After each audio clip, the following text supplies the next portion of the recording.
How do I make a difference to the culture of the organization if the leadership above me is not supportive of it? If the top leadership is not aligned with this change, what can I do, Prashant? This is how things work over here. My hands are tied. I cannot do anything. What can I do as a frontline manager if the management above me is not influencing this change? I cannot do anything, Prashant. Now, these are some of the conversations that I have had with leaders across the scale of the businesses. Be it small and medium businesses or be it multinationals, this conversation remains the same. A leader at every level is waiting for a change to happen from the leadership above them. The first line managers are waiting for the second line leadership to bring in the change. The second line is waiting for middle, the middle is waiting for senior is waiting for top executives are waiting for the stakeholders to actually ask for that change. So everyone is waiting for somebody above them to bring in that change. Now, as much as I agree to the fact that yes, if it trickles down from the top, it becomes more permanent, it becomes more scalable, it becomes more impactful, and everything can be changed sooner.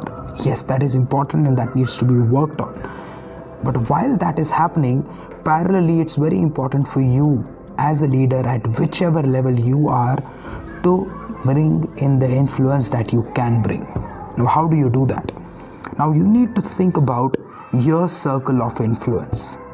Who are the people that you can influence where you can bring in that change? That is what you need to focus on. Do not get overwhelmed with bringing in the change at the whole organizational level.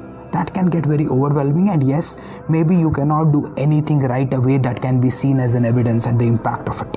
But what you can ask yourself is, what is your circle of influence? Where can you actually bring in that change? So if you're a first line manager, you will have those 8, 10, 15 people reporting to you. Now that is your tribe, that is your circle of influence. If you're a second level leader, then you will have 3, 4 line managers reporting to you and 10, 50 people under them. So that 70, 80 people is where you can bring in the change.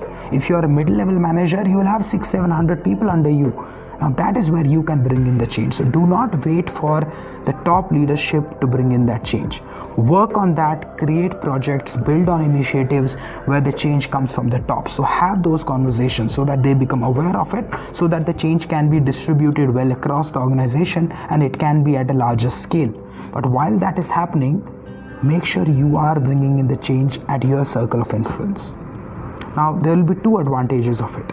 One, it will make lives better of everyone who is in your circle of influence. So at least that is where you're bringing the positive change. So the results will be better, people will be more happy, the overall culture of that circle of influence of your tribe will be much better. So it will be great for everybody. The employee engagement levels will be high, the result level will be high, the happiness levels will be high. The second thing would be, this will work as an evidence, as a testimony of what that change can actually do to the organization. So you can take this as a sample. Do this for 3 to 6 months and take this as a sample to the higher management and tell them, this is what you did as a project, this is what you actually put forward, and this is the change that it brought, and this is how it is impacting the results, this is how it's impacting the overall employee engagement, this is how it is impacting the business. And then you put that forward to them, saying that this is why we should implement it at an organizational level. Now this builds a very strong case with evidence for that higher leadership to actually consider that change, because you're bringing in evidence and it's not just conversations. So if you are a leader who is actually struggling with this, where you're waiting for the leaders above you to bring in that change, my suggestion to you would be, work very closely with your HR business partner. Create a plan of bringing in the change in your circle of influence. And once you do that, take this as an evidence to the higher management and bringing the change at the large scale. That is what you can do. That is a power you have, irrespective of what level you are at, be it at a line manager level or be it at a middle management level. So try this out. Focus on your circle of influence, and slowly and steadily, this will bring the change at a larger scale as well.